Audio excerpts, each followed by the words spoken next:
Quality முக்கியமா இல்லை variety முக்கியமா அப்படின்னு நம்ம நிறைய பேர் கேள்வி கேட்குறோம் அப்படின்னா 99.9% people will go for a quality அப்படிங்கிறத நம்ம திங்க் பண்ணிட்டு இருக்கோம்.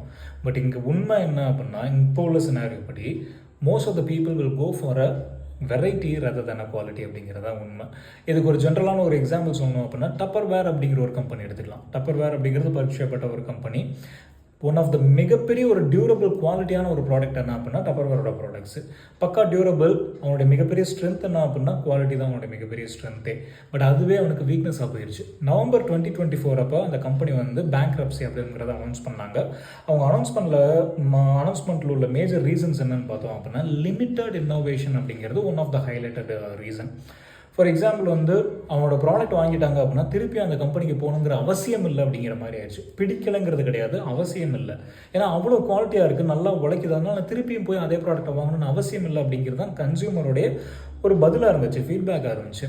அதனால வந்து சேல்ஸ் வந்து டிக்ளைன் ஆயிடுச்சு. கம்பெனி பேங்க்ரப்சி அப்படிங்கிற அந்த ஒரு ஸ்டேஜுக்கு போயிடுச்சு.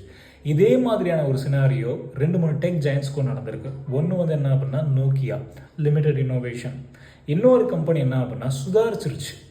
இதே மாதிரி ஆரம்ப காலகட்டத்தில் பக்கா குவாலிட்டி கொடுத்தனால கஸ்டமர்ஸ் யாரும் திருப்பி கம்பெனிக்கு வராமல் போயிட்டாங்க, வாங்காமல் போனாங்க.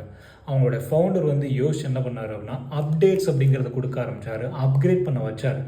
ஒரு தடவை அந்த ப்ராடக்டை வாங்குகிறோம் அப்படின்னா 3 வருஷத்துக்கு ஒரு தடவை அந்த ஃபோனையோ அந்த லேப்டாப்பையோ அப்கிரேட் பண்ணி போகணும் அப்படிங்கிறது ஃபோர்ஸ்ஃபுல்லாக கன்சியூமர்கிட்ட திணிக்க ஆரம்பித்தார். நான் எந்த ப்ராடக்ட்டை பற்றி பேசுகிறேன்னு உங்களுக்கு தெரியும், ஆப்பிள் அப்படிங்கிறது. ஆப்பிளுடைய மிகப்பெரிய மார்க்கெட்டிங் ஸ்ட்ராட்டஜியை பார்த்தீங்க அப்படின்னா அவங்களுடைய ஃபோனோ லேப்டாப்போ நீங்கள் மேக்ஸிமம் ஒரு 3 இயர்ஸ்க்கு மேலே யூஸ் பண்ணவே முடியாது அப்படிங்கிற மாதிரியான ஒரு ஃபோர்ஸ்ஃபுல் அப்கிரேடேஷன் கொடுத்துக்கிட்டே தான் இருப்பாங்க. ஆட்டோமேட்டிக்காக கான்ஷியஸாக அன்கான்ஷியஸாக நீங்கள் இன்னொரு ஃபோன் வாங்க ஆரம்பிக்கணும் அப்படிங்கிறது வந்துடும் உங்களுக்கு. ஸோ இதுதான் marketing strategy.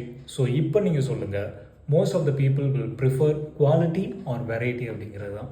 when it comes to business அப்படிங்கும் போது நம்ம நேர்மையாக இருக்கிறோம், நம்ம நியாயமாக இருக்கிறோம், அதெல்லாம் தாண்டி மக்களுக்கு என்ன பிடிக்குமோ அதை நம்ம கொடுத்துக்கிட்டே இருந்தோம் அப்படின்னா தான் நம்ம மார்க்கெட்டில் நிற்க முடியும் அப்படிங்கிறது. But when it comes to personal, மக்களுக்கு என்ன பிடிக்கும் அப்படிங்கிறது இல்லை, நம்மளுக்கு என்ன பிடிக்கும், நம்மளுக்கு நேர்மையாக இருக்கமா நியாயமாக இருக்குமா அப்படிங்கிறது தான் முக்கியம். ஸோ குவாலிட்டி versus வெரைட்டி எது உங்களுக்கு முக்கியம்?